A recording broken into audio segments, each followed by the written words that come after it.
الحمد للہ والصلاة والسلام علی رسول اللہ اما بعد وعلی آلہ واصحابہ اجمعین۔ اللہ کے فضل و کرم سے ہماری آج کی یہ مجلس نماز کے احکام و مسائل سیکھنے کی 10ویں مجلس ہے،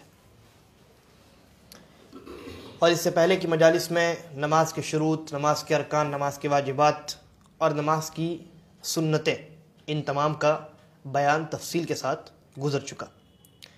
پچھلے درس میں نماز کی سنتوں کا بیان ہوا تھا کہ کون کون سے اعمال اور اقوال ہیں نماز میں جن کا انجام دینا سنت ہے، یعنی اگر آپ نے چھوڑ دیا تو گنہگار نہیں ہوں گے، لیکن ان اعمال اور اقوال کو انجام دینے پر اللہ رب العالمین کی جانب سے ثواب کے مستحق ہوں گے۔ ان میں سے ایک چیز تھی کہ انسان جب نماز میں بیٹھے تو بیٹھنے کے 3 حالات ہیں یا 3 مواقع ہیں۔ پہلا موقع 2 سجدوں کے درمیان یا 4 آپ کہہ سکتے ہیں۔ دوسرا موقع دونوں سجدوں سے فارغ ہونے کے بعد۔ تیسرا موقع پہلے تشہد میں، جن نمازوں میں 2 تشہد ہے، اور چوتھا موقع جن نمازوں میں 2 تشہد ہے اس میں اخیر تشہد میں۔ 2 سجدوں کے درمیان جب انسان بیٹھے گا تو اس وقت بیٹھنے کی کیفیت کا بیان ہوا تھا کہ آپ اپنے بائیں پیر پر بیٹھیں گے اور دائیں پیر کو کھڑے رکھیں گے اس طریقے پر کہ آپ کی انگلیاں قبلے کی طرف ہوں۔ اور 2 سجدوں کے درمیان بیٹھنے کا ایک دوسرا طریقہ یہ ہے کہ آپ اپنے دونوں پیروں کو کھڑا کر دیں اور ان دونوں کی انگلیوں کا رخ قبلے کی جانب ہو، اور دونوں کی ایڑیوں پر آپ اپنے پیچھے والے یعنی بیک سائڈ، جس کو آپ سورین کہتے ہیں، اس کو آپ رکھ کر کے بیٹھیں۔ تو یہ 2 سجدوں کے درمیان بیٹھنے کا طریقہ ہے۔ اس کے بعد تشہد اول میں، یا وہ نماز جس میں صرف ایک تشہد ہے، اس میں بیٹھنے کا طریقہ بھی یہی ہے کہ آپ بائیں پیر پر بیٹھیں اور دائیں پیر کو کھڑا کر دیں۔ ٹھیک ہے، یہ ایک طریقہ ہے، اس کو افتراش کہتے ہیں۔ افتراش، بچھ کر کے بیٹھنا۔ افتراش کا مطلب بچھ کر کے بیٹھنا۔ تو 2 سجدوں کے درمیان بیٹھنے کا 2 طریقہ ہو گیا، اور پہلے تشہد میں یا ان نمازوں میں جن میں ایک ہی تشہد ہے ان میں بیٹھنے کا ایک طریقہ ہے جس کو افتراش کہتے ہیں۔ بائیں پیر پر بیٹھنا ہے اور دائیں پیر کو کھڑے رکھنا۔ اب آخر تشہد یا دوسرا تشہد جس میں تورک کیا جاتا ہے بیٹھنے میں، تو اس کا میں نے 2 طریقہ بیان کیا تھا، حقیقت میں 3 طریقے۔ 2 طریقہ کون کون سا تھا؟ پہلا طریقہ جو عام ہے اور ہم جانتے ہیں عام طور سے کہ جن نمازوں میں 2 تشہد ہے، ان کے دوسرے تشہد میں انسان جب بیٹھے تو اپنے بائیں پیر کو دائیں پیر کے نیچے سے نکال دے، ٹھیک ہے، اور دائیں پیر کو کھڑا کر دے اس طرح کہ اس کی انگلیوں کا رخ قبلے کی جانب ہو، اور اپنے سرین کو زمین پر رکھ کر کے بیٹھ جائے۔ ٹھیک ہے، ایک طریقہ تورک کا ہوا۔ دوسرا طریقہ میں نے بیان کیا تھا جس کو اکثر لوگ نہیں جانتے ہیں، وہ یہ کہ آپ اپنے سرین پر ہی بیٹھیں گے اور آپ کا بایاں جو پیر ہے وہ دائیں طرف نکلے گا، لیکن پہلے طریقے میں دائیں پیر کے نیچے سے نکل رہا تھا، اس دوسرے طریقے میں بائیں پیر کی پنڈلی اور ران کے درمیان جو حصہ ہے اس کے درمیان سے نکلے گا۔ گویا بایاں پیر جب نکلے گا، بایاں پیر کا جو نچلا والا حصہ ہے صرف وہی نکلے گا، تو اس کے اوپر آپ کے دائیں پیر کی ران ہوگی اور نیچے دائیں پیر کی پنڈلی ہوگی۔ یہ 2 طریقہ میں نے بیان کیا تھا۔ ایک اور تیسرا طریقہ بھی ہے جو صحیح حدیث سے ثابت ہے، وہ یہ ہے کہ آپ اپنے سرین کے بل بیٹھیں، یعنی بیک سائڈ پہ زمین پر رکھ کر کے بیٹھیں، اور آپ اپنے جس طریقے سے بائیں پیر کو دائیں پیر کے نیچے سے نکال کر کے بچھاتے ہیں ویسے بچھائیں، اور دائیں پیر کو بھی اس طریقے سے دائیں طرف کر کے بچھا دیں، یعنی اس طریقے میں آپ کا دایاں پیر اور آپ کا بایاں پیر دونوں دائیں طرف نکلا ہوا ہوگا۔ تو یہ کل ملا کر 3 طریقے ہیں تورک کے۔ ٹھیک ہے، انشاءاللہ ابھی کچھ دیر کے بعد نماز کا مکمل طریقہ سلام سے یا تکبیر تحریمہ سے سلام تک تفصیل کے ساتھ، یعنی انجام دے کر کے جس کو پریکٹیکل کہتے ہیں، ابھی انشاءاللہ دکھایا جائے گا، تو اس میں آپ کے سامنے یہ تینوں صورتیں واضح ہو جائیں گی۔ ایک دوسرا مسئلہ ہے کہ جب آپ پہلے تشہد میں بیٹھے یا دوسرے تشہد میں بیٹھے، یعنی جب بھی تشہد میں بیٹھے، تو راجح قول کے مطابق تشہد التحیات للہ جب آپ شروع کریں گے اس وقت سے لے کر جب تک آپ کی تمام دعائیں ختم نہیں ہو جاتی تب تک انگلی کو حرکت دینا ہے، جس کو سبابہ کہتے ہیں، ٹھیک ہے، اس کو حرکت دینا ہے، اشارہ کرنا۔ تو اس کا میں نے 2 طریقہ بیان کیا تھا، اس کا بھی 3 طریقہ ہے، ٹھیک ہے۔ پہلا طریقہ میں نے یہ بیان کیا تھا کہ آپ بیچ والی انگلی اور انگوٹھے کی انگلی کو ملا دیں، حلقہ بنا دیں، اور اس انگلی سے سبابہ جس کو کہتے ہیں، اور ہماری اپنی زبان میں عام طور سے جس کو استعمال کرتی ہے عوام، اس زبان میں اس کو تشہد کی انگلی کہتے ہیں، شہادت کی انگلی کہتے ہیں، شہادت کی انگلی۔ تو اس طریقے سے آپ حلقہ بنا لیں اور حرکت دیں۔ یہ پہلا طریقہ بتایا تھا۔ دوسرا طریقہ بتایا تھا کہ آپ 53 کا عدد بنائیں۔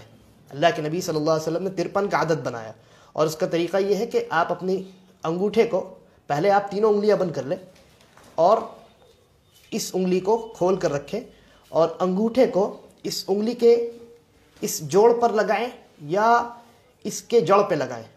دونوں شرح میں دونوں طریقہ علماء نے بیان کیا، ٹھیک ہے، یہاں لگائیں یا یہاں لگائیں، ایک ہی بات ہے۔ تو اس کو 53 کا عدد کہتے ہیں عربی زبان میں، اس کی تشریح میں نے پچھلے درس میں کی تھی۔ تو یہ دوسرا طریقہ ہے، اور پھر اس کو حرکت دیں، اشارہ کرنے کا یہ 2 طریقہ ہوا۔ تیسرا طریقہ جو حدیث میں وارد ہے اور اس کی سند بھی صحیح ہے، وہ یہ ہے کہ آپ تینوں انگلیاں بند کر لیں اور اس انگوٹھے کو بھی ان تینوں انگلیوں میں ملا دیں، تو بچ گیا صرف ایک انگلی بچ گئی، اور پھر اس انگلی سے آپ ایسے حرکت دیں، ٹھیک ہے۔ تو یہ کل ملا کر کتنے طریقے ہو گئے؟ یہ کل ملا کر 3 طریقے ہو گئے۔ اسی طریقے پر سنتوں کے بیان میں، بلکہ واجبات کے بیان میں، ہم نے یہ بیان کیا تھا کہ پہلے تشہد میں نبی اکرم صلی اللہ علیہ وسلم پر درود پڑھنا راجح قول کے مطابق واجب نہیں ہے، ٹھیک ہے۔ دوسرے تشہد میں واجب ہے، جن نمازوں میں 2 تشہد ہے، یا آپ کہہ لیں کہ آخر تشہد میں، یعنی جس تشہد میں آپ سلام پھیریں، چاہے وہ 2 رکعت والی نماز ہو، 3 ہو یا 4 ہو، یعنی 2 رکعت والی نماز ہے تو ایک ہی تشہد ہے اور اس میں آپ سلام پھیر رہے ہیں، ایسی صورت میں درود پڑھنا آپ پر واجب ہے۔ یا اگر 2 تشہد والی نماز ہے تو جو دوسرا تشہد ہوگا، جو آخری تشہد ہوگا جس میں آپ سلام پھیریں گے، تو اس میں درود پڑھنا یہ واجب ہے، ٹھیک ہے۔ لیکن پہلے تشہد میں، جن نمازوں میں 2 تشہد ہے، ان میں پہلے تشہد میں ہم نے یہ کہا تھا کہ التحیات للہ والی دعا پڑھنے کے بعد آپ اٹھ جائیں تیسری رکعت کے لیے، اور تشہد میں یعنی اس دعا کے بعد درود کا پڑھنا واجب نہیں ہے، ٹھیک ہے۔ اور بہت سارے آثار بھی ہیں، صحابی کہتے ہیں کہ میں نے نبی اکرم صلی اللہ علیہ وسلم کے پیچھے نماز پڑھی اور آپ پہلے تشہد سے اس طرح اٹھ جاتے تھے گویا آپ آگ کے یعنی گرم پتھر پہ بیٹھے، اور اسی طرح کی روایت ابو بکر رضی اللہ عنہ سے بھی ملتی ہے۔ تو یہ واجب نہیں ہے، پہلے تشہد میں درود کا پڑھنا واجب نہیں ہے راجح قول کے مطابق۔ یعنی جب ہم یہ کہیں کہ راجح قول کے مطابق، تو اس کا مطلب کیا ہوا؟ مسئلے میں اختلاف ہے، مسئلے میں اختلاف ہے، کئی اقوال ہیں، ان اقوال میں دلیل اور اصول شرعیہ، ان کی روشنی میں جو قول حق کے زیادہ قریب لگتا ہے اور جو درست معلوم ہوتا ہے اس کو ہم راجح قرار دیتے ہیں، ٹھیک ہے۔ علماء کے اقوال، ان کی تاریخ، ان کی تفصیلات اور ان کی ترجیحات کو مد نظر رکھتے ہوئے، ان کے دلائل کو دیکھتے ہوئے، تو راجح قول کے مطابق واجب نہیں ہے۔ لیکن واجب نہیں ہے، لیکن عمومی کیوں واجب نہیں ہے؟ کیوں؟ اس لیے کہ کوئی خاص دلیل ایسی وارد نہیں ہے جن میں تشہد کا ذکر ہے کہ اللہ کے نبی صلی اللہ علیہ وسلم پر تشہد میں درود پڑھا جائے۔ لہذا اسی بنا پر علماء لکھتے ہیں کہ پہلے تشہد میں التحیات والی دعا پڑھنے کے بعد درود پڑھنا گرچہ واجب نہیں ہے لیکن سنت ہے، اور یہ سنت غیر مؤکدہ ہے، یعنی نماز کے اندر یہ سنت مؤکدہ نہیں ہے۔ تو یہ ایک چیز ہوئی، اور پھر اس کے بعد اس سے پہلے کے اعمال میں کون کون سے اعمال سنت ہیں، اور اس کے بعد کے اعمال میں کون کون سے اعمال سنت ہیں، اس کا تفصیلی بیان اس سے پہلے کے درس میں ہو چکا ہے. ٹھیک ہے, تو انشاءاللہ اب اس کے بعد ہم پریکٹیکلی نماز کا طریقہ تفصیل کے ساتھ آپ کے سامنے کر کے دکھائیں گے, اور پھر اس کے بعد ہماری یہ کوشش ہوگی کہ آج ہی کے مجلس میں مبطلات الصلاح یعنی وہ اعمال اور حرکت جو نماز کو باطل کر دیتی ہے ان کا کچھ تفصیل سے, بہت زیادہ تفصیل نہیں بلکہ آپ مختصر ہی کہہ لیں, ٹھیک ہے, مختصر انداز میں اس کا بیان ہو جائے تاکہ انسان کو کم از کم ایک اس کے سامنے ایک خاکہ بن جائے کہ ہاں یہ چیزیں ہیں جن کا انجام دینا نماز کے اندر انسان کی نماز کو باطل کر سکتا ہے. تو اب انشاءاللہ ہم نماز کے طریقے کو کر کے پریکٹیکلی آپ کے سامنے دکھائیں گے.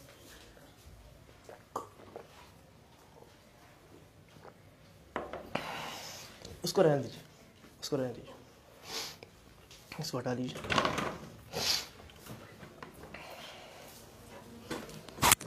اس کو بھی آپ کہیں اور رکھ لیجیے.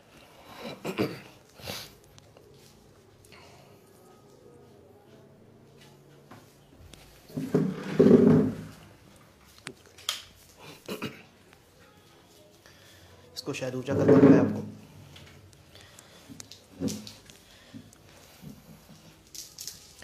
تو نماز کا جو طریقہ ہے سنت طریقہ, اور جس کی تفصیل آپ نے پوری سماعت کی, ارکان کے ساتھ, واجبات کے ساتھ اور سنتوں کے ساتھ, اور بعض ایسے اعمال ہیں جن کو انجام دینے کا 2-3 طریقہ ہے. تو انشاءاللہ پوری تفصیل کے ساتھ یہ کوشش ہوگی کہ کچھ نہ چھوٹنے پائے جن چیزوں کا بیان ہوا ہے ہمارے اس طریقے میں. اور آپ کو معلوم ہے قبلہ یہاں ہے, لیکن ابھی ہم نماز نہیں پڑھ رہے ہیں, تو بسا اوقات کبھی ادھر گھومنے کی نوبت آئے گی, کبھی ادھر گھومنے کی نوبت آئے گی, تو اس میں کوئی مسئلہ نہیں. ٹھیک ہے, سب سے پہلے ہم نے کہا تھا کہ نماز کے شروط میں سے ہے کہ آپ پہلے نماز کی ابتدا سے پہلے نیت کریں, یعنی نیت آپ کے دل کے ارادے کا نام, ایسا ارادہ جس کے اندر کوئی شک نہ ہو بلکہ پکا ارادہ ہو. پکا ارادہ ہی کو نیت کہتے ہیں. ٹھیک ہے, اس کے لیے زبان سے دہرانے کی, بولنے کی کچھ ضرورت نہیں. تو مثال کے طور پہ ہم آج ظہر کی نماز پڑھیں گے تاکہ اس میں دونوں تشہد موجود ہوں, یا آپ یہ کہ عشاء کی نماز پڑھتے ہیں تاکہ اس میں قراءت بھی آ جائے جہرن. تو عشاء کی نماز کا نمازی جو نماز شروع کرے گا پہلے وہ ارادہ کر لے کہ ہاں یہ عشاء کی نماز میں پڑھنے جا رہا ہوں. ٹھیک ہے, اب اس کے بعد وہ تکبیر تحریمہ کہے گا, اور تکبیر تحریمہ رکن ہے. تکبیر تحریمہ کہے گا اور اپنے دونوں ہاتھوں کو اٹھائے گا. کہاں تک اٹھائے گا؟ 2 طریقہ ہے. ایک تو یہ کہ آپ اپنے کاندھے تک اٹھائیں, اور دوسرا طریقہ یہ ہے کہ کان تک اٹھائیں. کان کو چھونا نہیں ہے, کان کو چھونے کی کوئی روایت ثابت نہیں ہے. 2 روایات آئی ہیں, ایک یہ کہ آپ کاندھے تک اٹھائیں, اور دوسرا یہ کہ آپ کان تک اٹھائیں. تو 2 طریقہ ہے. تو اس طریقے سے اللہ اکبر کہہ کے اپنے دونوں ہاتھوں کو سینے پر باندھ لینا ہے. یہ آپ کا سینہ ہے, سینے پر باندھ لینا ہے, یہ سنت ہے. اس کے بعد دعائے استفتاح پڑھنی ہے. دعائے استفتاح یعنی وہ دعا جو سورۃ الفاتحہ سے پہلے پڑھی جاتی. دعائے استفتاح پڑھنی ہے. اچھا, یہاں پر بعض لوگ کیا کرتے ہیں, جب ہاتھ اس طریقے سے باندھتے ہیں تو ان دونوں کاندھوں کو اس طریقے سے اوپر اٹھا لیتے ہیں. یہ جو آپ یہ طریقہ دیکھ رہے ہیں یہ درست نہیں ہے. بہتر ہوگا کہ آپ لوگ وہاں بیٹھ جائیں, ٹھیک ہے, تاکہ سامنے سے دیکھ سکیں. چل ہٹا لیجیے وہاں سے. تو آپ کو یہ نارمل رکھنا ہے, اس کو اٹھانے کی کوئی ضرورت نہیں ہے. تو اللہ اکبر کہیں گے, اللہ اکبر, اور دائیں ہاتھ کو بائیں ہاتھ پہ اس طریقے سے باندھیں گے. ٹھیک ہے, اور سینے پر باندھیں گے, یعنی یہاں نہیں باندھیں گے ناف کے نیچے, اس کی تمام روایت ضعیف ہے. آپ سینے پر باندھیں گے, یہ سنت ہے. اور اگر کوئی انسان تھوڑا سا نیچے باندھتا ہے تو بھی جائز ہے, کوئی حرج نہیں. لیکن بہتر اور سنت کیا ہے کہ آپ سینے پر باندھیں. سینے پر آپ نے باندھ دیا. اب اس کے بعد دعائے استفتاح پڑھنی ہے. دعائے استفتاح پڑھنے سے پہلے کچھ نہیں پڑھنا ہے, سیدھا دعائے استفتاح کو شروع کرنا ہے. اور اس کے لیے سب سے بہترین دعا ہے اللہم باعد بینی وبین خطایایا کما باعدت بین المشرق والمغرب, اللہم نقنی من خطایایا کما ینقی الثوب الابیض من الدنس, اللہم اغسلنی من خطایایا بالثلج والماء والبرد.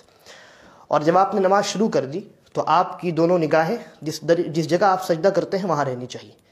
ٹھیک ہے, پوری نماز میں وہی رہے گی سوائے ایک جگہ کے، اور وہ تشہد ہے. تشہد میں آپ کی انگلی پر آپ کی نماز رہے گی، لیکن چونکہ میں سمجھا رہا ہوں اس لیے میری نظریں آپ لوگوں کی طرف رہے گی.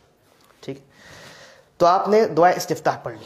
اب اس کے بعد اعوذ باللہ پڑھنا ہے. اعوذ باللہ من الشیطان الرجیم، پھر بسم اللہ، بسم اللہ الرحمن الرحیم. اب اس کے بعد آپ کو قرأت کرنی ہے، یعنی سورۃ الفاتحہ پڑھنی ہے. اور سورۃ الفاتحہ کا پڑھنا یہ رکن ہے نماز میں. تو آپ سورۃ الفاتحہ پڑھیں گے الحمدللہ رب العالمین. میں پورا نہیں پڑھتا ہوں، ہر انسان کو یاد ہے. ولا الضالین جب آپ کہیں گے تو آمین کہیں گے. پھر اس کے بعد سنت یہ ہے کہ اس کے بعد آپ کوئی سورت پڑھیں یا کسی بڑی سورت کا کوئی حصہ پڑھیں، قرأت کریں. مثلا ہم نے قل هو اللہ احد پڑھ لیا. اب اس کے بعد آپ کو رکوع میں جانا ہے. ٹھیک ہے، رکوع میں جانے سے پہلے ایک بات میں عرض کروں کہ آپ کے جو دونوں پیر ہوں گے، یہ دونوں پیر آپ کے کاندھے کے اعتبار سے پھیلے ہوں گے. یعنی اتنے زیادہ نہیں پھیلے ہوں گے کہ بغل والا آدمی اگر آپ کے پیر سے پیر ملائے تو کاندھا نہ ملے، اور نہ اتنے کم پھیلے ہوں گے کہ کاندھا تو مل جائے لیکن پیر نہ ملے. تو جب آپ اپنے کاندھے کے برابر اپنے پیر کو پھیلائیں گے تو کاندھا بھی ملے گا اور پیر بھی ملے گا. اور حدیث میں اسی بات کا حکم دیا گیا کہ کاندھے کو بھی ملاؤ اور پیر کو بھی ملاؤ. لہذا استنباط کیا گیا کہ کاندھا اور پیر برابر ہونا چاہیے. ٹھیک ہے، یہ ہماری دلیل. تو اس طریقے سے میرا کاندھا اتنا ہے، ہم نے اتنا پھیلا لیا. اس کے بعد ہم نے دعا استفتاح پڑھ لی تھی، سورۃ الفاتحہ پڑھ لیا تھا. سورۃ الفاتحہ کے بعد کوئی قرأت کر لی تھی. اب رکوع میں جانا. رکوع میں جائیں گے، رفع الیدین کریں گے، یعنی دونوں ہاتھوں کو اللہ اکبر کہتے ہوئے اٹھائیں گے، چاہے کان تک اٹھائیں یا سینے تک اٹھائیں کہ نہیں کاندھے تک اٹھائیں. اس کے بعد رکوع میں چلے جائیں گے. جب آپ رکوع میں جائیں گے تو اس طریقے سے آپ کی نگاہیں سجدے کی جگہ ہوں گی، آپ کے انگوٹھے پہ نہیں ہوں گی. ٹھیک ہے، سجدے کی جگہ ہوں گی، اور آپ کا پیٹھ مکمل سیدھا ہوگا اور سر بھی برابر ہوگا. میرا سر برابر ہے پیٹھ کے؟ برابر ہے؟ سر اٹھا ہوا ہے؟ سر اٹھا ہوا ہے کیونکہ میں آپ کی طرف دیکھ رہا ہوں. اب دیکھیے، اب برابر ہے. تو اسی طریقے پر پیٹھ اور سر دونوں برابر ہونا چاہیے، یعنی نہ ایسے ہونا چاہیے اور نہ ایسے ہونا چاہیے، بلکہ اس طریقے سے برابر ہونا چاہیے. پھر اس کے بعد آپ یہاں جو دعا ہے وہ پڑھیں گے سبحان ربی العظیم، سبحان ربی العظیم، سبحان ربی العظیم. ایک مرتبہ پڑھنا واجب ہے، اس سے زیادہ آپ جتنی مرتبہ چاہیں پڑھیں، اور 3 مرتبہ پڑھنا یہ نبی اکرم صلی اللہ علیہ وسلم کا عمل ہے بعض روایت کے اندر. اس کے بعد آپ رکوع سے اٹھیں گے تو کہیں گے سمع اللہ لمن حمدہ. ٹھیک ہے، اٹھتے ہوئے آپ کو کہنا، اٹھنے کے بعد نہیں کہنا ہے. یعنی آپ رکوع میں ہیں تو اس طریقے سے سمع اللہ لمن حمدہ. اب اس کے بعد کی دعا پڑھیں گے، ہاتھ اٹھائیں گے ربنا ولک الحمد حمدا کثیرا طیبا مبارکا فیہ، یا ربنا ولک الحمد. ٹھیک ہے، اس کے بعد آپ کھڑے ہو گئے. اب اس کے بعد میں نے اس مسئلے پر گفتگو کی تھی کہ ہاتھ باندھنا ہے کہ چھوڑنا. دونوں طریقہ درست ہے، وسعت ہے اس میں، اجتہادی مسئلہ ہے، اور میں یہ سمجھتا ہوں کہ چھوڑ دیا جائے. ٹھیک ہے، اس کے بعد اب آپ کو سجدے میں جانا ہے. تو جب آپ سجدے میں جائیں گے تو پہلے آپ اپنا ہاتھ رکھیں گے، لیکن ایسا نہیں کہ آپ سیدھا ایسے گر جائیں، بلکہ آپ تھوڑا سا اس طریقے سے جھکیں گے، پھر اپنا ہاتھ رکھیں گے. ٹھیک ہے، تو اللہ اکبر بولتے ہوئے آپ کو سجدے میں جانا ہے. اس طریقے سے آپ کھڑے ہیں رکوع کے بعد اللہ اکبر، آپ نے یہ رکھا ہاتھ پہلے، تب گھٹنا رکھا. ٹھیک ہے، پہلے ہاتھ رکھا آپ نے، دیکھیے پھر سے اللہ اکبر، یہ ہاتھ رکھا، اب گھٹنا رکھا. ٹھیک ہے، اب اس کے بعد ہاتھ کو کہاں رکھیں گے؟ کان کے برابر میں رکھنا سنت ہے. ٹھیک ہے، اس طریقے سے کان کے برابر، یہ آپ کا کان ہے اور یہاں آپ کا ہاتھ ہونا چاہیے. ٹھیک ہے، اور آپ کے جو دونوں پیر ہیں، یہ دونوں جو پیر ہیں یہ دونوں ملے ہوئے ہوں گے اس طریقے سے. میں اس طرف گھوم جاتا ہوں تاکہ آپ دیکھ سکیں. ٹھیک ہے، آپ سجدے میں ہیں، اس طریقے سے یہ دونوں پیر الگ الگ نہیں ہوں گے. ٹھیک، اور نہ ہی کھڑے ہوں گے، بلکہ انگلیاں قبلے کی جانب ہوں گی اور اس طریقے سے دونوں پیر ملے ہوں گے. سبحان ربی الاعلی. اور سجدے میں آپ کی پیشانی، آپ کے ناک اور یہ دونوں ہاتھ اور آپ کے دونوں گھٹنے اور یہ دونوں پیر زمین سے سٹے ہوں گے. پھر اس کے بعد آپ اٹھیں گے اور اللہ اکبر کہتے ہوئے اٹھیں گے. اٹھنے کے بعد نہیں کہنا، بلکہ آپ کہتے ہوئے اٹھیں گے. اٹھنے کے بعد اپنے دائیں ہاتھ کو دائیں، یعنی یہاں بھی 3 طریقہ میں نے بیان کیا تھا. اس طریقے سے آپ اٹھ کر کے بیٹھ گئے تو یہ سمجھ لیجیے یہ میرا گھٹنا ہے. تو پہلا طریقہ یہ ہے کہ دونوں ہاتھ کو آپ اپنے ران پر رکھیں. دوسرا طریقہ یہ ہے کہ دونوں ہاتھ سے آپ اپنے گھٹنے کو پکڑ لیں اور تیسرا طریقہ یہ ہے کہ آپ کا کچھ حصہ آپ کے ران پہ ہو اور کچھ حصہ آپ کے گھٹنے پہ ہو. تو یہ 3 طریقہ ہے. ٹھیک ہے. اور پیچھے آپ کے پیر کی کیا حالت ہوگی؟ پیر کی حالت اس طریقے سے ہوگی کہ آپ بائیں پیر پر بیٹھیں گے اور دائیں پیر کو اس طریقے سے کھڑا رکھیں گے. اس کی انگلیاں قبلے کی طرف ہوں گی. ٹھیک ہے. اس طریقے سے آپ بیٹھیں گے. اس کو افتراش کہتے ہیں، یعنی بچھ کر کے بیٹھنا. ٹھیک ہے. تو یہ آپ نے ایک سجدہ کر لیا. اب سجدے سے جب آپ اٹھیں تو یہ 2 سجدوں کے درمیان کا موقع ہے. تو یہاں آپ کو 2 سجدے کے درمیان جو دعا ہے وہ دعا پڑھنی ہے. وہ دعا کون سی ہے؟ سب سے چھوٹی دعا رب اغفر لی. ٹھیک ہے. اور اس کے علاوہ اور بھی دعائیں ہیں آپ پڑھ سکتے ہیں، جیسے اللہم اغفر لی وارحمنی واہدنی وعافنی وارزقنی اور ورفعنی واجبرنی کے بھی الفاظ کے اضافے موجود ہیں. اب اس کے بعد پھر آپ کو دوبارہ اسی طریقے پر دوبارہ سجدہ کرنا ہے، اللہ اکبر کہتے ہوئے اللہ اکبر. پھر سجدے کی دعا سبحان ربی الاعلی سبحان ربی الاعلی سبحان ربی الاعلی. پھر آپ اٹھیں گے اللہ اکبر. یہ جو آپ اٹھ رہے ہیں، اب آپ کو جیسے آپ نے سجدے سے سر اٹھایا تکبیر کہہ دینی ہے. ہاں، تکبیر کہتے ہوئے آپ کو اٹھ کے بیٹھ جانا ہے، کھڑے نہیں ہو جانا فوراً. میں نے بتایا تھا آپ سجدے سے سر اٹھائیں گے اللہ اکبر کہہ کر کے اس طرح کچھ بیٹھیں گے کچھ دیر.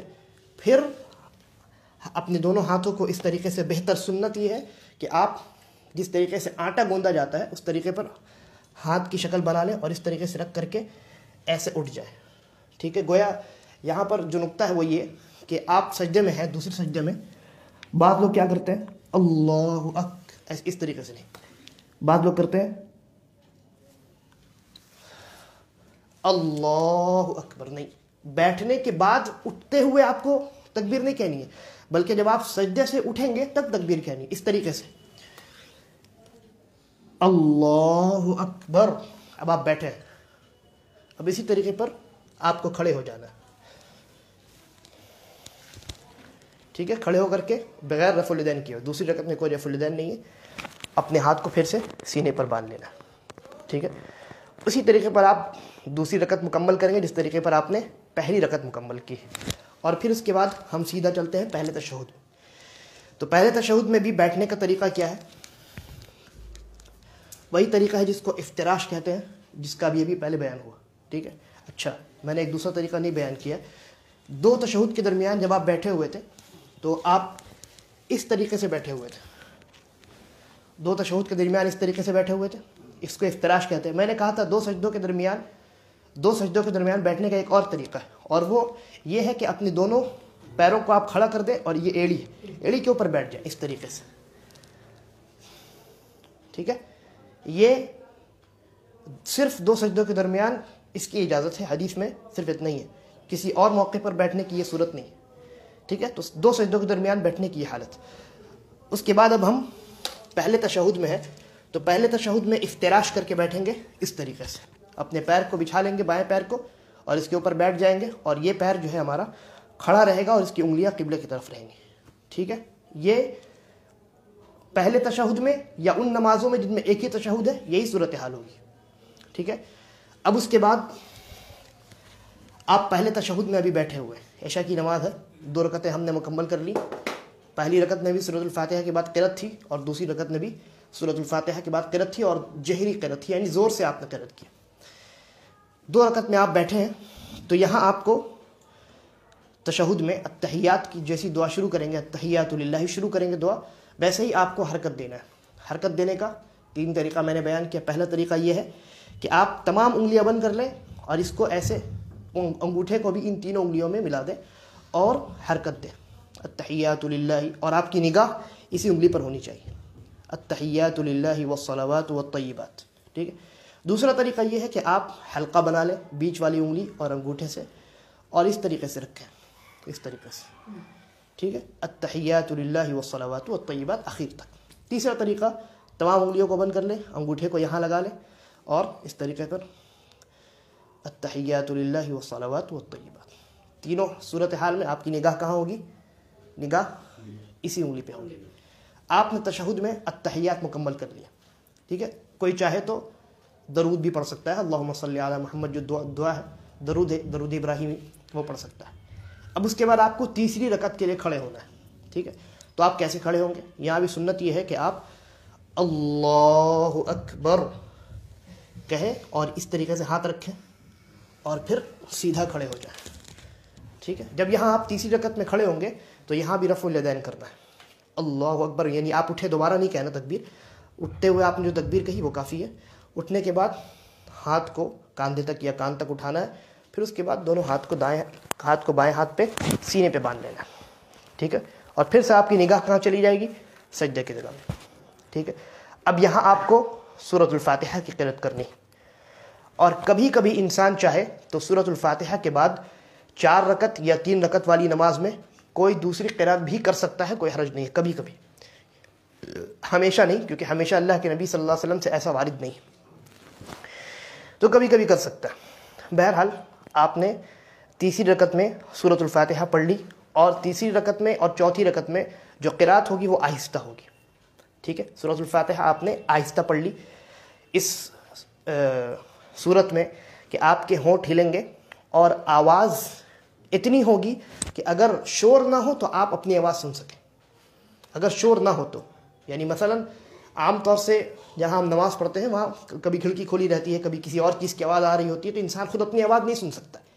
ٹھیک ہے, تو ضروری نہیں ہے کہ انسان اور زور سے پڑھے تاکہ اپنی آواز سنے, بلکہ اعتبار یہ ہوگا کہ اگر شور نہ ہو تو آواز اتنی ہو کہ آپ خود سن سکیں گے. تو شور کی صورت میں آپ نہیں سن رہے, کوئی حرج نہیں. تو بہرحال آپ نے اس ہلکی آواز میں, بالکل ہلکی کہ آپ صرف آپ سن سکیں, الحمدللہ رب العالمین الرحمن الرحیم. ٹھیک ہے, اس طریقے سے آپ سورۃ الفاتحہ پڑھیں گے. پھر رفع الیدین کرتے ہوئے رکوع میں جائیں گے. رکوع کا طریقہ میں نے بتا دیا. پھر رکوع سے سر اٹھائیں گے, پھر سجدے میں جائیں گے, سجدے سے اٹھیں گے, 2 سجدے والی دعا پڑھیں گے. ٹھیک ہے, وہاں بیٹھنے کا 2 طریقہ بتا دیا.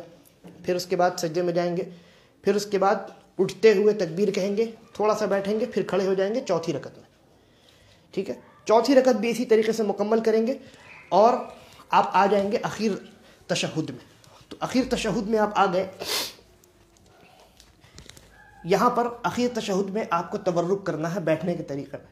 ٹھیک ہے, تو تورک کا ہی میں نے 3 طریقہ بتایا.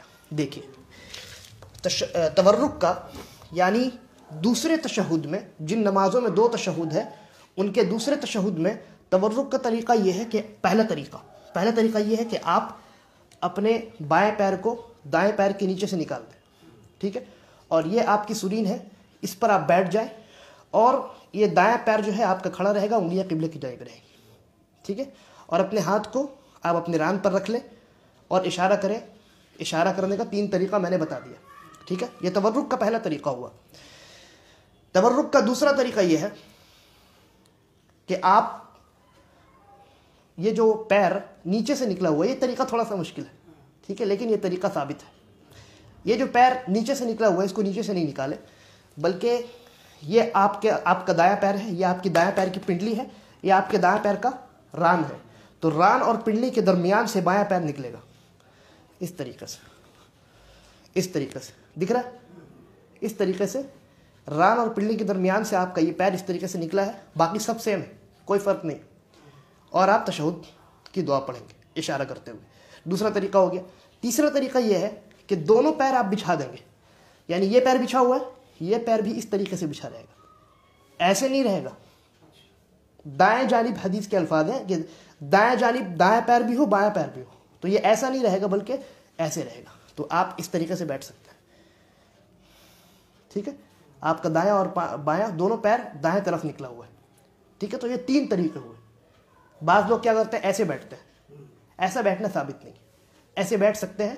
اور اس بات کا خیال رکھیں کہ تو اگر آپ ایسے بیٹھیں گے تو ممکن ہے بغل والا اگر جگہ کم ہو تو ایسی صورت میں تکلیف ہو سکتی ہے.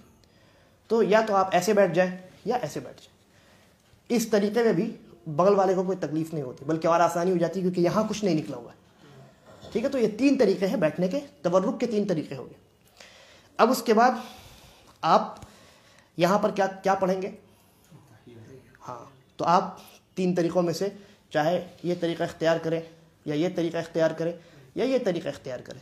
تشہد کی انگلی آپ کو ہلانی ہے, آپ کی نگاہ تشہد کی انگلی پر رہے گی, اور آپ التحیات مکمل پڑھیں گے. التحیات للہ والصلوات والطیبات السلام علیک ایھا النبی ورحمۃ اللہ وبرکاتہ، السلام علینا وعلی عباد اللہ الصالحین، اشہد ان لا الہ الا اللہ، اشہد ان محمدا عبدہ ورسولہ۔ اس کے بعد درود ابراہیمی آپ کو پڑھنی ہے۔ اللہم صل علی محمد وعلی آل محمد کما صلیت علی ابراہیم وعلی آل ابراہیم انک حمید مجید، اللہم بارک علی محمد وعلی آل محمد کما بارکت علی ابراہیم وعلی آل ابراہیم انک حمید مجید۔ اس کے بعد دو دعائیں میں نے بتائی تھیں جو جس کے متعلق تاکید مروی ہے۔ پہلی دعا وہ دعا ہے جس کو نبی اکرم صلی اللہ علیہ وسلم نے حضرت ابو بکر رضی اللہ عنہ کو سکھائی تھی، اور وہ دعا یہ ہے کہ اللہم انی ظلمت نفسی ظلما کثیرا ولا یغفر الذنوب الا انت فاغفر لی مغفرۃ من عندک وارحمنی انک انت الغفور الرحیم۔ پھر اس کے بعد چار چیزوں سے پناہ طلب کرنی ہے۔ اس کے کچھ آگے پیچھے الفاظ ہیں، تو ان میں سے ایک الفاظ یہ ہے، اگر کسی کو ان چاروں چیزوں سے پناہ طلب کرنے کے کوئی دوسرے الفاظ یاد ہوں، یعنی حدیث میں کئی الفاظ وارد ہیں آگے پیچھے، مثلا بعض میں اللہم انی اعوذ بک من عذاب جہنم واعوذ بک من عذاب القبر، اور بعض میں قبر پہلے اللہم انی اعوذ بک من عذاب القبر ومن عذاب جہنم، ٹھیک ہے؟ تو جو آپ نے یاد کیا ہے وہ صحیح۔ تو مثلا میں پڑھتا ہوں اللہم انی اعوذ بک من عذاب جہنم واعوذ بک من عذاب القبر واعوذ بک من فتنة المسیح الدجال واعوذ بک من فتنة المحیا والممات اللہم انی اعوذ بک من المأثم ومن المغرم۔ یہ دعا آپ نے پڑھ لی۔ اس کے بعد آپ اپنی کوئی بھی دعا پڑھ سکتے ہیں، جیسے ربنا آتنا، یا اللہم انی اسألک علما نافعا ورزقا طیبا وعملا متقبلا، ٹھیک ہے؟ ہاں، اس کے بعد اب آپ کو سلام پھیرنا ہے، ٹھیک ہے؟ تو سلام پھیرنے کے متعلق میں نے یہ بتایا تھا کہ بہتر یہ ہے کہ جب آپ سلام کریں تو آپ کا جو چہرہ ہے وہ قبلے کی جانب ہو، کیونکہ عائشہ رضی اللہ عنہ کہتی ہیں کہ اللہ کے نبی صلی اللہ علیہ وسلم نے سلام کیا اور آپ کا چہرہ قبلے کی جانب تھا، ٹھیک ہے؟ تو اس کا مطلب یہ نہیں ہے کہ آپ نے قبلے کی جانب کر کے سلام کیا اور کہیں اور نہیں دیکھا، ایسا نہیں، بلکہ آپ جب ابتدا کریں گے سلام کی، ابتدا جب کریں گے تو آپ کا رخ قبلے کی جانب ہونا چاہیے، ٹھیک ہے؟ یہ بہتر اور سنت ہے۔ ورنہ اگر کوئی اس طریقے سے اپنے سر کو دائیں طرف کرتے ہوئے اور بائیں طرف کرتے ہوئے بھی کرتا ہے تو بھی درست ہے، لیکن بہتر کیا ہے؟ اس طریقے سے السلام علیکم ورحمۃ اللہ، السلام علیکم ورحمۃ اللہ، اس طریقے سے، ٹھیک ہے؟ اور جب آپ سلام کریں گے تو یہاں آپ اپنے سلام میں آپ کے بغل میں جتنے مصلی نماز پڑھ رہے ہیں ان کو بھی شامل کر لیں، امام کو بھی شامل کر لیں، اور اللہ کے جتنے مقرب فرشتے ہیں ان تمام کو اپنی سلام میں شامل کر لیں، اور اس کا تفصیلی بیان آ چکا ہے، ٹھیک ہے؟ یہ دلائل سے یہ عمل ثابت ہے اور یہ بہتر ہے، کیونکہ اللہ کے نبی صلی اللہ علیہ وسلم نے کیا۔ ایک حدیث میں آپ نے کہا کہ اپنے بھائی کو سلام کرو، اور ایک حدیث کے متعلق یعنی نبی اکرم صلی اللہ علیہ وسلم کا عمل حضرت علی رضی اللہ عنہ نے بیان کیا کہ اللہ کے نبی صلی اللہ علیہ وسلم نے عصر سے پہلے 4 رکعت پڑھی، اور ان 4 رکعت میں فصل کیا، یعنی 2 رکعت پڑھی پھر سلام پھیرا، اور پھر 2 رکعت پڑھی، تو آپ نے سلام پھیرا اور اس سلام میں آپ نے اللہ کے مقرب فرشتوں کو مراد لیا، ٹھیک ہے؟ تو اس طریقے سے جب آپ سلام پھیریں تو آپ کے دل میں یہ ارادہ ہو کہ میں اپنے بھائی پر، جتنے لوگ نماز پڑھ رہے ہیں بھائیوں پر سلام پھیر رہا ہوں، اسی طریقے پر امام کے سلام کا جواب دے رہا ہوں، کیونکہ آپ کا جو سلام ہے وہ امام کے سلام کے فوراً بعد ہوگا، ٹھیک ہے؟ اور اللہ کے فرشتوں کو بھی آپ سلام کر رہے ہیں یہ آپ کی نیت میں شامل ہو جائے تو یہ بہتر اور افضل ہے۔ ضروری نہیں ہے، لیکن اگر آپ ایسا کریں گے تو آپ کے لیے زیادہ ثواب ہے، آپ کے لیے زیادہ ثواب۔ تو اس طریقے سے السلام علیکم ورحمۃ اللہ، السلام علیکم ورحمۃ اللہ، آپ نے جب دوسرا سلام پھیرا تو آپ کی نماز ختم ہو گئی۔ ہم نے بتایا تھا کہ رکن پہلا سلام ہے راجح قول کے مطابق، یعنی مسئلے میں اختلاف ہے۔ شیخ ابن عثیمین کہتے ہیں دونوں سلام رکن ہے، اور شیخ سلیمان الرحیلی حفظ اللہ نے تفصیل سے بیان کیا ہے، اور ان کے دلائل مجھے زیادہ مضبوط لگے کہ ایک ہی سلام رکن ہے۔ تو کیا مطلب ہوا؟ آپ نے جب ایک سلام پھیرا آپ نماز سے نکل گئے، لیکن دوسرا سلام بھی پھیرنا ہے، ایسا نہیں کہ آپ ایک ہی سلام پر اکتفا کریں، لیکن اگر کبھی آپ نے ایک سلام پر اکتفا کر لیا تو آپ کی نماز صحیح ہے۔ بہرحال دونوں سلام کرنا چاہیے اور دونوں سلام کا اہتمام کرنا چاہیے۔ تو آپ نے دونوں سلام پھیر لیا، اب آپ کی نماز ختم ہو گئی، کیونکہ نبی اکرم صلی اللہ علیہ وسلم نے کہا کہ نماز کی حرمت شروع ہوتی ہے تکبیر تحریمہ سے، اور نماز کی حرمت ختم ہوتی ہے سلام سے، ٹھیک ہے؟ آپ نے سلام پھیر لیا، اب اس کے بعد آپ ان تمام چیزیں آپ کے لیے حلال ہو گئی جو خاص نماز میں حرام تھی. مثلا گفتگو کرنا, کچھ اپنا کوئی دوسرا کام کرنا, ادھر ادھر دیکھنا, ہے نا, یہ تمام جائز چیزیں ہیں, نماز سے باہر حلال تھی. آپ نماز کے داخل ہوئے تھے, اندر داخل ہوئے تھے, نماز کے حرام ہو گئی تھی. جیسے ہی آپ نے سلام پھیرا, یہ تمام چیزیں آپ کے لیے حلال ہو گئی. ٹھیک ہے, تو یہ طریقہ نبی اکرم صلی اللہ علیہ وسلم کی جو احادیث ہیں اور آپ کا جو طریقہ مروی ہے صحابہ کے ذریعے سے, اس کی روشنی میں میں نے یہ کوشش کی ہے کہ کر کے آپ کے سامنے نماز کا طریقہ یعنی پڑھ کر کے دکھا دیا جائے. ممکن ہے کچھ چیزیں چھوٹ گئی ہوں, ٹھیک ہے, اگر مجھے یاد آئے گا تو میں انشاءاللہ بیان کروں گا, اور اگر آپ کو بھی یاد آئے تو آپ بھی بیان کر سکتے ہیں, کوئی قباحت کی بات نہیں ہے. یا آپ نے اگر کہیں دوسری جگہ کوئی ایسی چیز پڑھی ہو جو میں نے نہیں بیان کیا اور اس کی صحیح دلیل موجود ہو تو وہ درست ہے, صحیح. ٹھیک ہے, تو یہ نماز کا طریقہ ہے. اب انشاءاللہ اس کے بعد ہم ان اعمال پر گفتگو کریں گے جو نماز کو باطل کر دیتی ہیں. چلیے,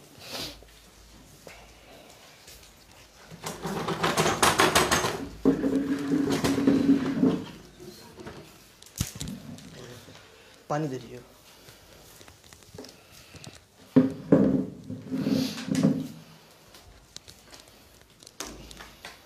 جی,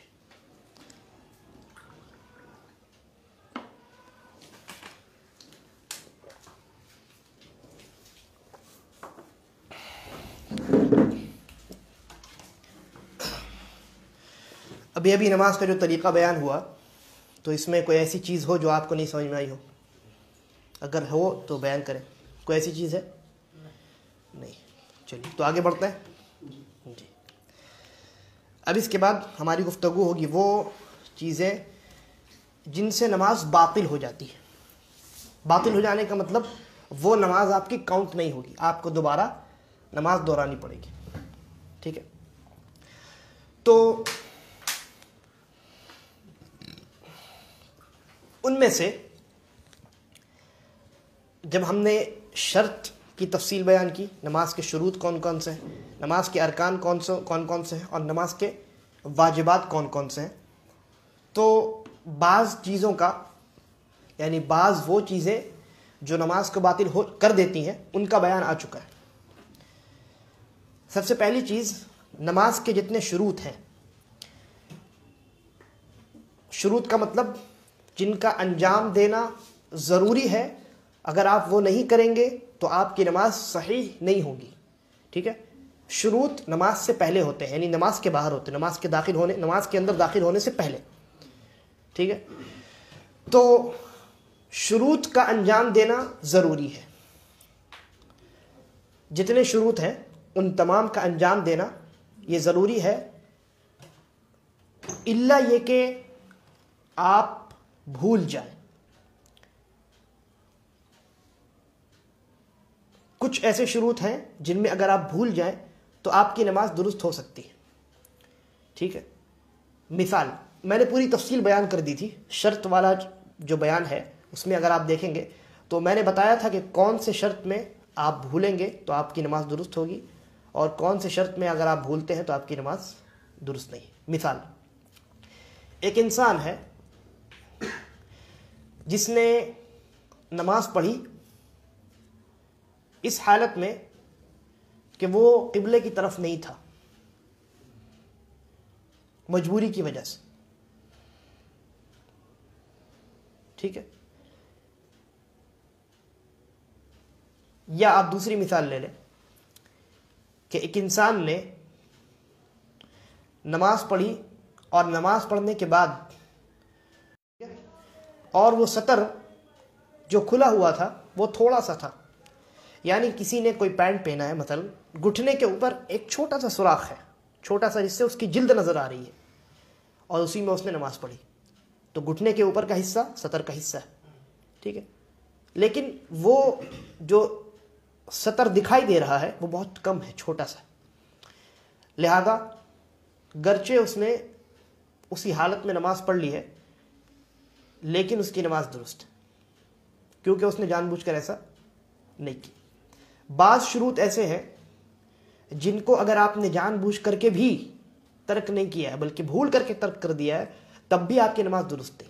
مثلا نیت یہ نماز کے شروط میں سے، کسی انسان نے بغیر ارادے کی نماز شروع کر دی، درست ہے نماز؟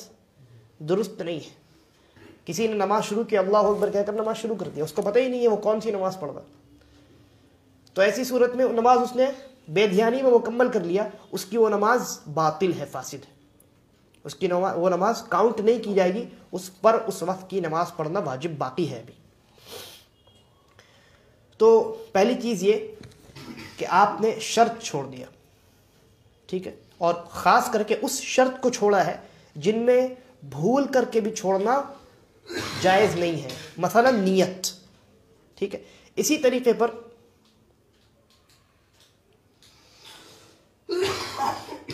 دوران نماز، ابھی جیسا کہ آپ نے سنا کہ سطر کو ڈھانکنا یہ شرط ہے، ایک آدمی نے اپنے سطر کو جان بوجھ کر کے کھول دیا، گرچہ تھوڑا سا کھولا، جان بوجھ کر کے کھولا، تو ایسی صورت میں بھی اس کی نماز درست نہیں۔ لیکن اگر اس نے جان بوجھ کر کے بہت کم کھولا ہے، جان بوجھ کر کے نہیں کھولا ہے، اپنے آپ کھل گیا لیکن بہت کم حصہ کھلا ہے، تو ایسی صورت میں اس کی نماز درست ہے۔ لیکن اگر جان بوجھ کر کے اس نے اپنے سطر کے کچھ حصے کو کھول دیا، گرچہ وہ تھوڑا ہو، تو اس کی نماز صحیح نہیں ہے۔ اسی طریقے پر اگر کسی انسان کا سطر کھلا اور بڑا حصہ کھل گیا، ٹھیک ہے، مثلا کسی انسان نے کوئی ایسا پینٹ پہنا کہ جس کا پیچھے کا جو حصہ ہے وہ پھٹا ہوا ہے اور اس سے اس کی شرمگاہ نظر آ رہی ہے، اس نے جان بوجھ کر ایسا نہیں کیا، اس کو نہیں معلوم، اور اس نے نماز پڑھ لی، تو ایسی صورت میں گرچہ اس نے جان بوجھ کر نہیں کیا ہے، لیکن ایک تو یہ کہ وہ سطر زیادہ کھلا ہوا ہے، اور دوسرا یہ کہ وہ سطر لگاتار کھلا رہا، لمبی مدت تک کھلا رہا۔ تو اگر آپ کے سطر کا زیادہ حصہ لمبی مدت تک کھلا رہے، یعنی اگر اچانک کھل گیا پھر آپ نے ڈھانک لیا تو کوئی حرج نہیں، لیکن لمبی مدت تک اگر کھلا ہوا ہے تو پھر آپ کی نماز باطل ہے، گرچہ آپ نے جان بوجھ کر نہ کھولا ہو۔ تو اس انسان کی نماز جس کے پینٹ کا پچھلا حصہ پھٹا ہوا ہے اور اس کی شرمگاہ نظر آ رہی اور لمبی مدت تک وہ کھلا ہوا رہا، تو ایسی صورت میں اس کی نماز درست ہے؟ نہیں، اس کی نماز باطل، ٹھیک ہے۔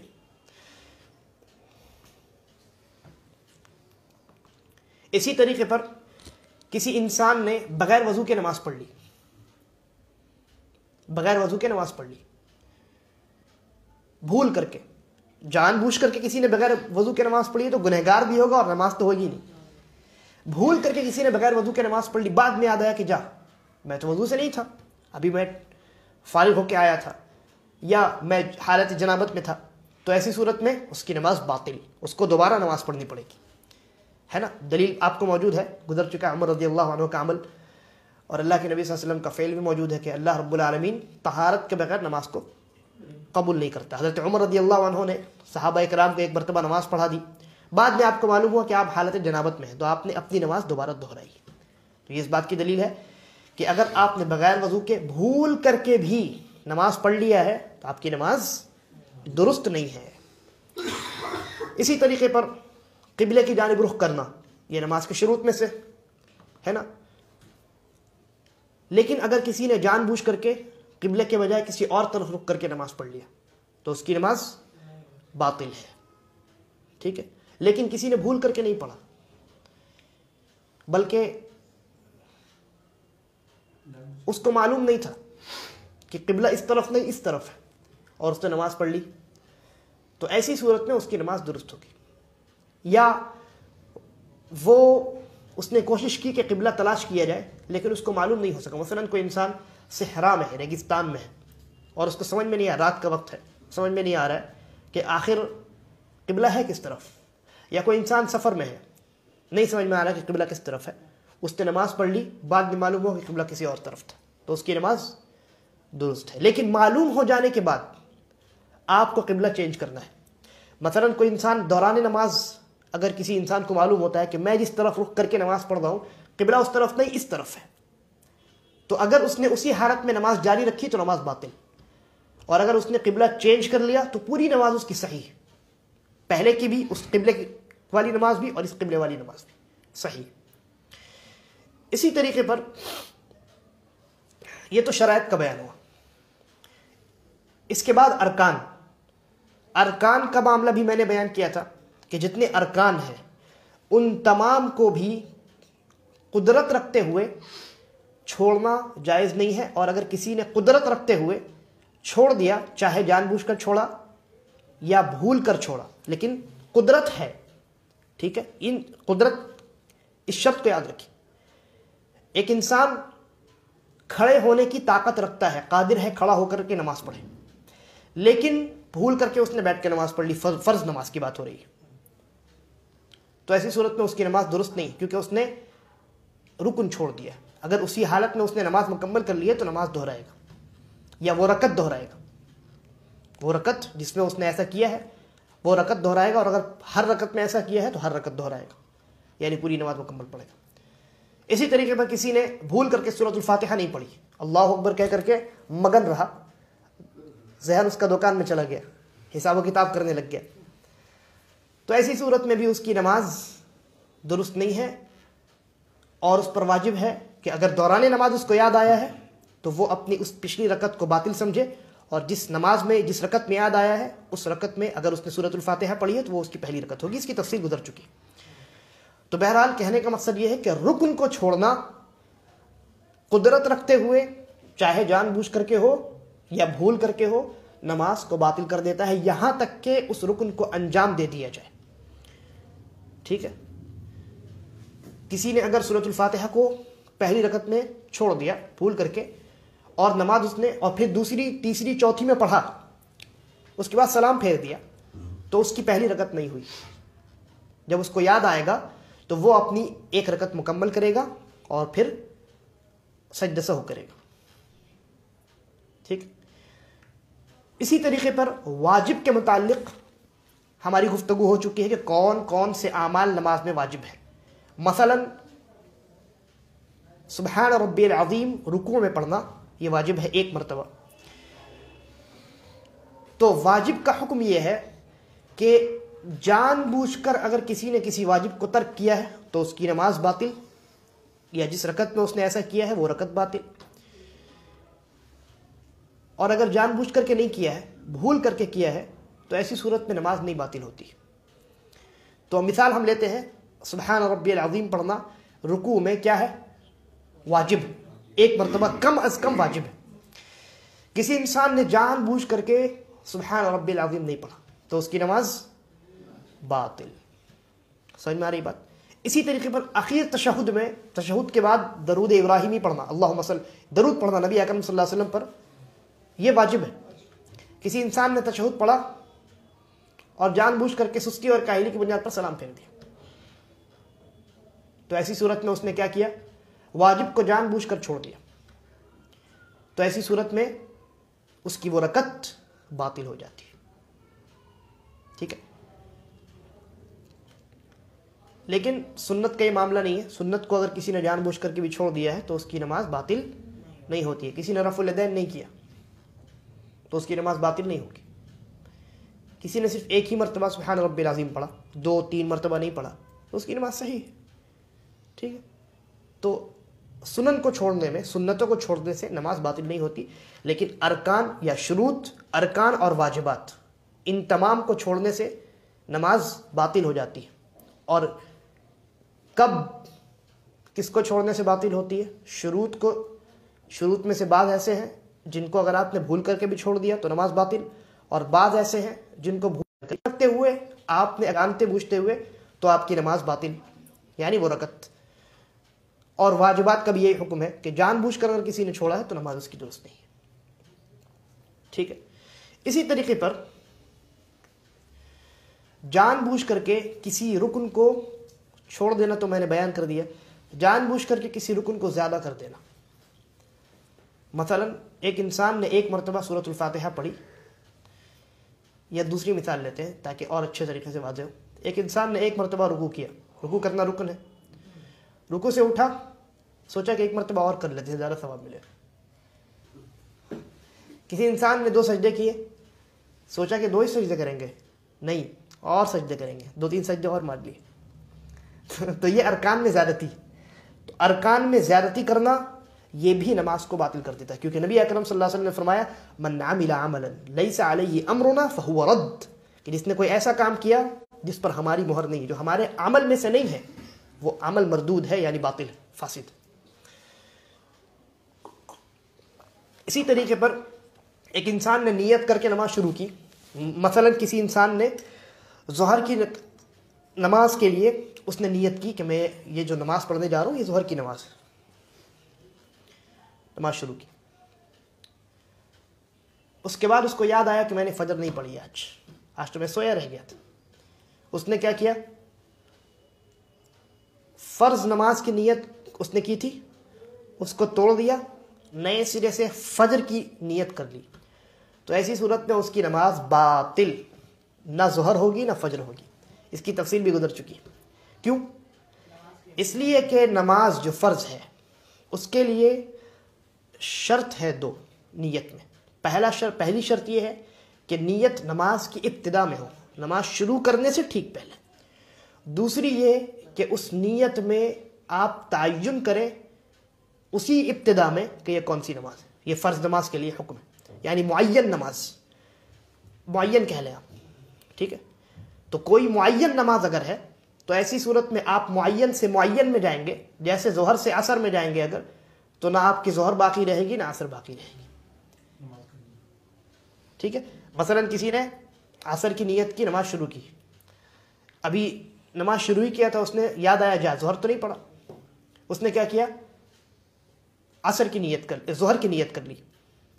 عصر کی نماز شروع کی تھی، اس نے ظہر کی نیت کر لی، تو اس نے عصر کی نماز کی نیت کو باطل کر دیا، لہذا عصر کی نماز گئی.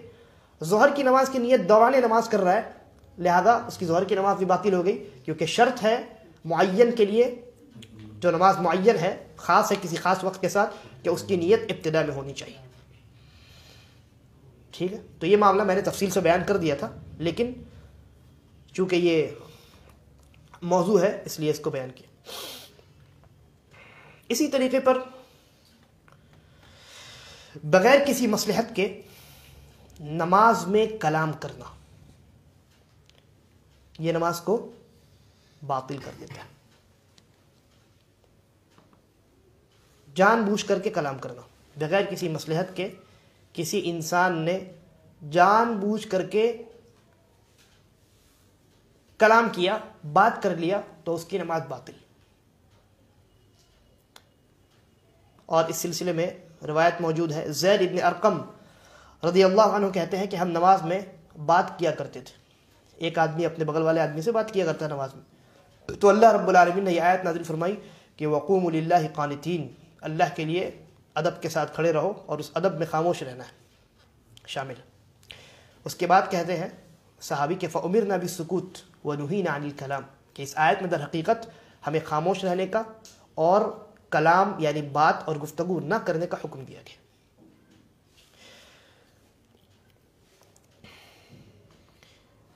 تو کسی انسان نے جان بوجھ کر کے، یعنی اس کو معلوم تھا یہ حکم کہ جان بوجھ کر کے نماز میں کلام کرنا نماز کو باطل کرتا ہے، اور اس نے جان بوجھ کر کے ایسا کیا، تو اس کی نماز باطل ہو گئی.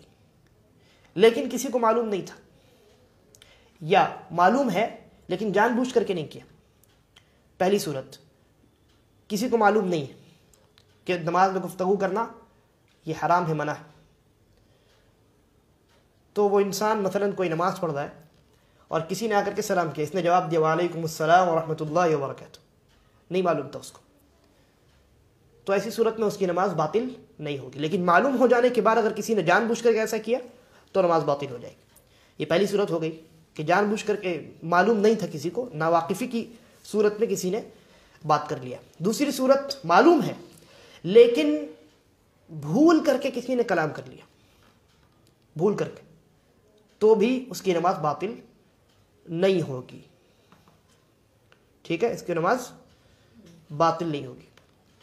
اور اس کی مثال آپ، میرے ذہن میں ایک مثال موجود ہے. ایک مرتبہ میں سن رہا تھا، حرم مکی کے ایک امام تھے، تقریباً 1900، بہت پرانے امام ہیں، 40 سال لگ بھگ پہلے. یعنی بھی کتنا چل رہا ہے 2020، 1980 وغیرہ کے قریب کے تھے. تو ان کا نام تھا شیخ علی جابر، شیخ علی جابر. تو ایک مرتبہ وہ نماز پڑھا رہے تھے اور ان کا حفظ جو ہے وہ بہت زبردست، اتقان، مضبوطی، اللہ رب العالمین کے کلام کو یاد رکھنے کی جو قوت تھی ان کے اندر بہت عمدہ. جب تک انہوں نے حرم مکی میں تراویح پڑھائی بہت کم ایسا ہوا کہ وہ کہیں پر بھولے، لیکن بھولے ہیں کیونکہ وہ انسان تھے. تو ایک مرتبہ وہ پڑھا رہے تھے تراویح، دوران نماز انہوں نے ایک آیت پڑھی، پھر اس کے بعد دوسری آیت جو انہوں نے شروع کی وہ کہیں اور کی تھی. یعنی قرآن میں بعض آیات ایک طرح کی، ٹھیک ہے. تو شیخ کو مشابہ لگ گیا، جس کو آپ کہتے ہیں، غلطی محسوس ہوا. انسان کبھی کبھی کنفیوز ہو جاتا ہے. تو شیخ کوئی دوسری آیت پڑھ رہے تھے اور اس کے بعد اسی طرح کی، یعنی ایک آیت دو جگہ ہے لیکن دونوں جگہ اس آیت کے بعد دو الگ الگ آیت. تو شیخ نے ایک آیت پڑھی، اس کے بعد دوسری آیت ہے، اور یہی آیت کہیں اور ہے، اس کے بعد دوسری آیت. تو شیخ نے یہ آیت پڑھی، اس کے بعد یہ آیت پڑھنے کے بجائے کہیں دوسری اسی طرح کی جو آیت ہے اس کے بعد جو آیت ہے وہ پڑھ دی. تو پیچھے سے جو حافظ تھے، جو پیچھے کھڑے تھے، انہوں نے لقمہ دیا اور صحیح آیت بتلائی. تو ایسا لگتا ہے کہ شیخ نے محسوس نہیں کیا کہ میں نے غلط پڑھ دیا. تو جب پیچھے سے کسی نے کہا تو شیخ سن نہیں پائے، تو انہوں نے کہا نعم. کیا کہا؟ نعم. نعم عربی میں ہاں کہتے ہیں، یعنی ہم کوئی چیز نہیں سنتے تو کیا کہتے ہیں؟ کیا کہا؟ تو عربی میں کہتے ہیں نعم. نعم اس طریقے سے. تو جب پیچھے سے کسی نے تصحیح کرنے والے نے صحیح کیا اور صحیح آیت بتلائی تو شیخ سن نہیں پائے. تو یعنی بے ساختہ، بغیر کسی ارادے کے، غلطی سے شیخ کی زبان سے کیا نکل گیا؟ نعم، دوران نماز. اور اس کی ریکارڈنگ یوٹیوب پہ موجود ہے. تو ان کی نماز کیا باطل ہوئی؟ نہیں، باطل نہیں ہوئی، اس لیے کہ انہوں نے جان بوجھ کر کے ایسا نہیں کیا ہے. ٹھیک ہے. اسی طریقے پر اس کے بعد کی چیز ہے نماز میں بہت زیادہ حرکت کرنا. ٹھیک ہے، ابھی وقت ختم ہو چکا ہے انشاءاللہ. اس کے بعد کی 3-4 اور بھی ہیں چیزیں جن سے نماز باطل ہو جاتی ہے. ان میں سے ایک ہے کہ نماز میں بہت زیادہ حرکت کرنا جان بوجھ کر کے، اور اس میں تھوڑی تفصیل ہے کہ کون سی حرکت زیادہ شمار کی جائے گی، کون سی حرکت کم شمار کی جائے گی. ٹھیک ہے. اسی طریقے پر کھانا پینا اور امام سے پہلے کسی عمل کو انجام دینا اور ہنسنا وغیرہ، یہ تمام نماز کے ان اعمال میں سے، یعنی نماز کو باطل کر دینے والے اعمال میں سے ہیں. تو انشاءاللہ اگلے درس میں اس کا بیان ہوگا. اللہ تبارک و تعالیٰ سے دعا ہے کہ وہ ہمیں صحیح سمجھ کی توفیق عطا فرمائے، نماز جیسی عظیم عبادت کو سیکھنے اور دوسروں کو سکھانے کی توفیق عطا فرمائے، اور ہمارا خاتمہ بالخیر کرے. آمین. ھذا واللہ اعلم وصلی اللہ علی نبینا وسلم.